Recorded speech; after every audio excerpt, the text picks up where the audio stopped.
দর্শক আমরা আর কি জানতে চাচ্ছি যে স্যারের কাছে যে স্যারের উদ্যোগটাকে কি জন্য নিল এবং এই তুলনামূলক আর কি উন্নয়নমূলক কাজটা স্যার কি ভেবে নিল এবং কি জন্য আর কি মানুষের জন্য ভাবনা চিন্তা স্যারের এত উচ্চস্বরে চলে গেল।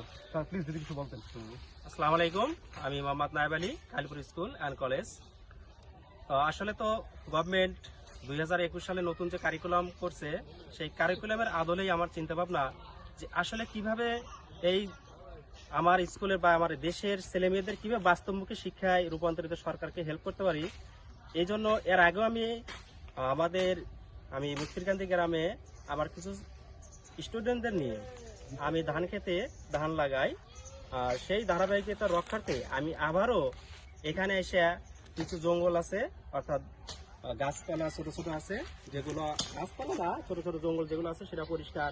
এই পরিষ্কারের মাধ্যমে আমি সহ আমার শিক্ষার্থী বন্ধুদের নিয়ে যে বুঝাতে চাই যে আসলে সরকার যে পদক্ষেপ নিয়েছে এইটাকে সাফল্যমণ্ডিত করার জন্য তো অবশ্যই সকলের অবশ্যই একান্ত চেষ্টা করতে হবে, কারণ সরকার তো কারোর পক্ষে এককভাবে সম্ভব না। তাই আমরা সরকারকে যদি সহযোগিতা করি তাহলে অবশ্যই এই নতুন কারিকুলামকে বাস্তবমুখী রূপান্তর করি এবং দেশকে আমরা অবশ্যই এগিয়ে নিয়ে যেতে পারবো এবং এর মাধ্যমে আমরা বহির্বিশ্বে আমরা যোগ্য দক্ষ নাগরিক হিসেবে পরিচিত করতে পারবো।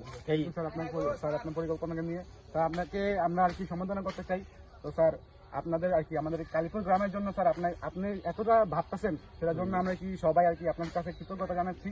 আর স্যার আপনার চিন্তা ভাবনাটা এত কি স্যার বিকল্প ঘটবে সেটা আমরা ধারণা করতে পারিনি। আমার আরো চিন্তা ভাবনা আছে যে এখানে যারা হয়তো সরিষা কিংবা ধান কাটার সময় আমার ওই পরিকল্পনা আছে যে তাদেরকে নিয়ে আমি বাস্তবমুখী শিখে এবং সরকারকে এইভাবে আমরা হয়তো ধানও কাটবো ছেলে মেয়েদের নিয়ে। আমি যেটুকু বললাম আপনার কথা আর কি উক্তিতে যে আপনি চাচ্ছেন যে ছেলেমেয়েরাও আর কি মোবাইল ফোন থেকে বিরত থাকুক এবং কি ছেলেমেয়েরা শিখুক যে ধান কিভাবে লাগাতে হয়। এখনকার ছেলেমেয়ে ফোন ছাড়া কিছু বোঝে না এবং সারাক্ষণই ফেসবুক পেজে পড়ে থাকে। তো আপনি চাচ্ছেন যে সবাই যেন কর্মমুখী হয় এবং দেশকে যেমন উন্নয়নের দিকে আমরা ঢেলে দিতে পারি। জি স্যার, আপনার প্রকল্পটা আমরা বুঝতে পারছি এবং সরকার থেকে যদি আপনি কোনো কিছু হেল্প পাইতেন স্যার আপনি কিরকম অনুভব? সরকারকেও যদি এটাকে যদি অবশ্যই যদি কোনো না কোনো কেউ যদি আমি অবশ্যই সরকারকে সাধুবাদ জানাবো এবং হয়তো তখন দেখা দেখি হয়তো অন্যান্য জায়গায় এইটা ছড়িয়ে পড়বে। ধন্যবাদ স্যার, আপনাকে হেল্প করার জন্য আমরা সবাই আসছি। তো সবার পক্ষ থেকে স্যার আপনাকে thank you sir. Thank you সবাইকে, তোমাদেরও ধন্যবাদ। আল্লাহ হাফিজ। জয় বাংলা, জয় বঙ্গবন্ধু।